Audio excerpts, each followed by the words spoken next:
እንዴት ናችሁ? እስኪ ዛሬ ደግሞ ኬክ እንስራ። ኬካችንን ለመስራት መጀመሪያ አንድ ኩባያ ዱቄት አለን፣ ፍርኖ ዱቄት፣ ግማሽ የካካኦ ዱቄት፣ አንድ የሻይ ማንኪያ ቤኪንግ ፓውደር። እነዚህን ሶስቱን አንድ ላይ እንቀላቀላቸዋለን። ጋር 3 እንቁላል አለን። እኔ ያው አስኳሉ ትንሽ ገብቶብኛል።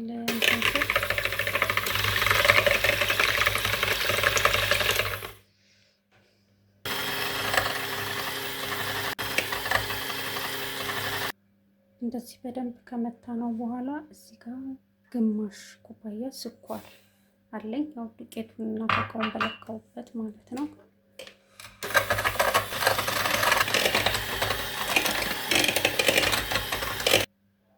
አንድ አራተኛ ወይም ሩብ ዘይት አለኝ አደርጋለሁ።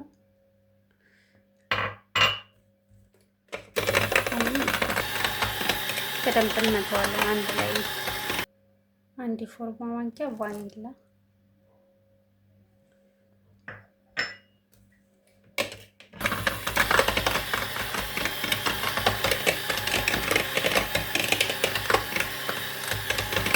ማለት ነው።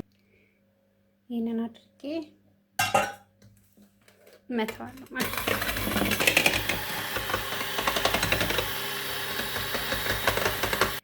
መተን ከጨረስን በኋላ ምንድነው የማደርገው? አሁን ዱቄቴን ቅድም የቀላቀልኩትን ዱቄቴን እጨምራለሁ።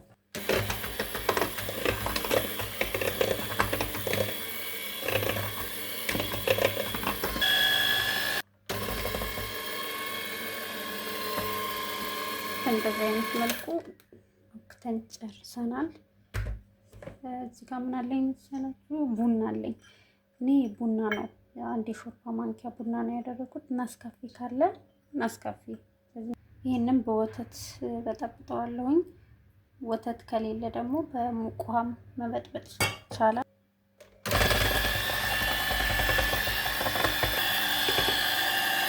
በዚህ መልኩ አብኩቼ ጨርሻለሁኝ። በጣም መወፈር በጣም መመጠን የለበትም፣ መካከለኛ ነው መሆን ያለበት። መጋገሬን የኔ መጋገሪያ በአራት ማዕዘኗ ነው የምጋግረው። በክብም ማድረግ ይቻላል በተገኘው ባለው እቃ። እኔ በአራት ማዕዘኑ ስለፈለኩ በአራት ማዕዘኑ ነው የምጋግረው። የሚቀባ ዘይት አደርጋለሁ። ትንሽዬ ዱቄት ግን እንቀባዋለን ማለት ነው። ደንብ ቀብቼ ጨርሻለሁ። አሁን ስለሚሞላ ሊጡ በደንብ ከንፈሩ ድረስ መቀባት አለበት። ሊጣችንን እናደርጋለን ነው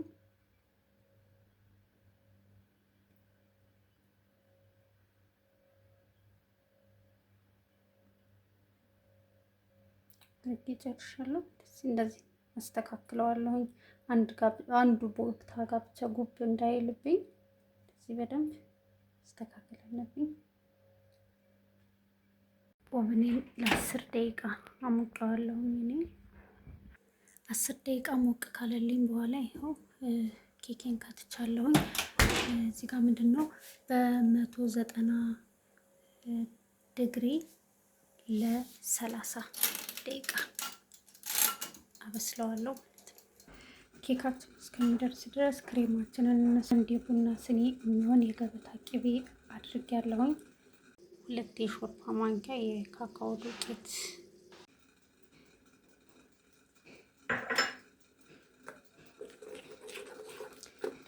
እንቀላቅለዋለን።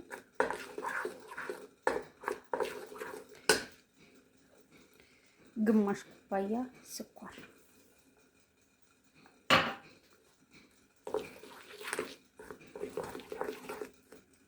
ትንሽ የወተት ጠብ አደርግበታለሁ።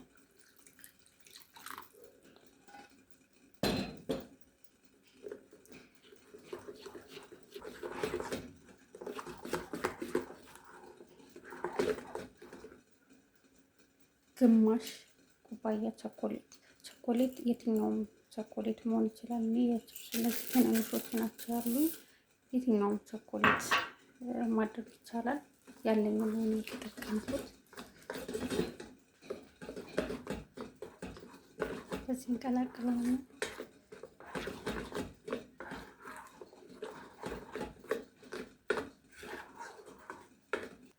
ይህንን ይመስላል። ቀልጦ አልቋል።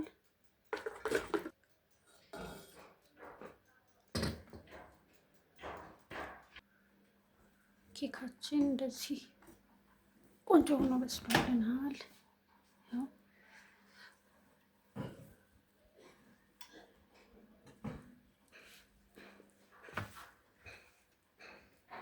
ይህን ይመስላል።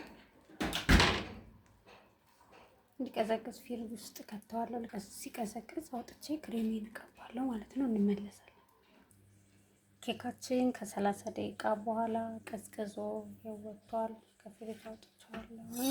ስለዚህ አሁን ከላይ ያለው ይሄን እንዳለ አነሳውና መሀል ለመሀል ቆርጠዋለሁ ማለት ነው። ክሬማችን ይሄውና ፍሪጅ ውስጥ አናስገባውም። ምክንያቱም ፍሪጅ ውስጥ ከገባ ድርቅ ነው የሚለውና አናስገባውም። ስለዚህ ዝም ብለን ውጭ ላይ አቅልጠን ውጭ ላይ ነው የምናስቀምጠው። ኬካችን ሲቀዘቅዝ ኬካችንን ቆራርጠን እንቀባዋለን። ኬካችንን ቁርሴ ከላይ ያለው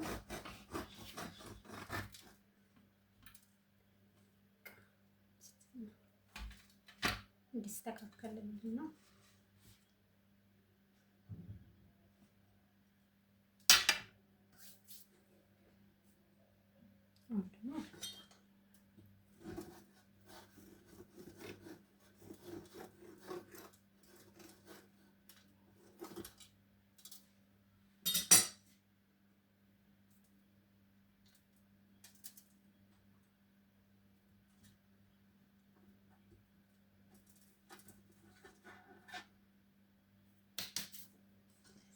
ክሬማችንን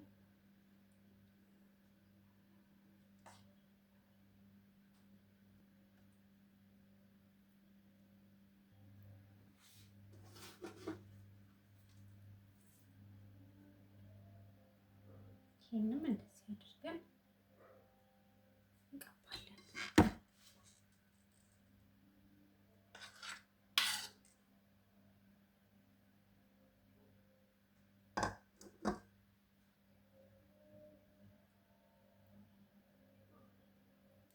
ይህንን ይመስላል። በእንደዚህ አይነት መልኩ አልቋል። አሁን ደግሞ እላው ላይ ስፕሪንክል አለኝ። የተለያዩ ስፕሪንክሎች አሉኝ። ከእነሱ ውስጥ አንድ ሁለት ላድርግበት መልኩ እንዲያምር በቅርጽ ትናለኝ። ስፕሪንክል ብዙ አላደርግበትም፣ ተወሰነ ነው።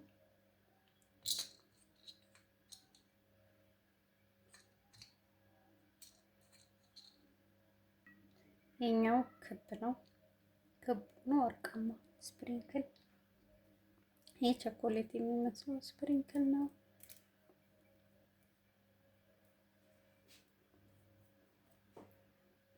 ይህን ይመስላል። ኬካችን በዚህ መልኩ ተጠናቋል። ከአንድ ሰዓት በኋላ ይሄ ኬካችን እንደዚህ ሆኗል። ፍሪጅ ውስጥ አላስገባሁትም እኔ፣ ምክንያቱም ፍሪጅ ውስጥ ከገባ ድርቅ ነው የሚለው። መግባትም ይችላል፣ ግን ክሬሙን ስሰራ እኔ ዱቄት አላደረኩም። እንዳያችሁም የካካኦ ዱቄት፣ ቸኮሌት፣ የገበታ ቅቤ፣ ትንሽዬ ወተት አድርጌ ነው የሰራሁትና ፍሪጅ ውስጥ አላስገባሁትም ድርቅ ስለሚል ውጭ ላይ ነው ያስቀመጥኩት። ውጭ አስቀምጬ ከአንድ ሰዓት በኋላ ይህን ይመስላል። በጣም ነው የሚያምረው። ሞክሩት፣ ትወዱታላችሁ። ይቅርታ እንግዲህ ስቆርስ ያላሳየኋችሁ በአንድ እጄ እየቀረጽኩ ስለሆነ ስላልተመቸኝ ነው።